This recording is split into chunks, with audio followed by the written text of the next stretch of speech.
Hello, in this video I'm gonna show you how you can flip photos on Motorola Moto G04 and G04s.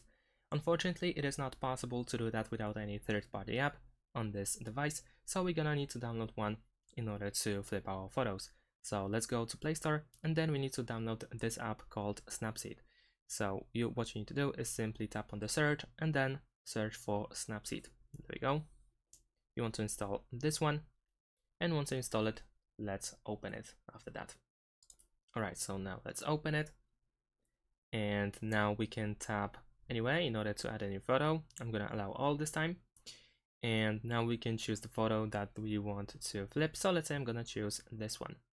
Now in order to flip, we need to go to Tools at the bottom, and then we need to find Rotate, which should be somewhere over here. So let's tap, and here at the bottom we have this option which flips the photo. After you are done, tap the tick on the right side. Then we can save the photo by tapping export, and here we have save option. And that's pretty much it. Thanks for watching, leave a like and subscribe to my channel, and see you in my next videos. Bye.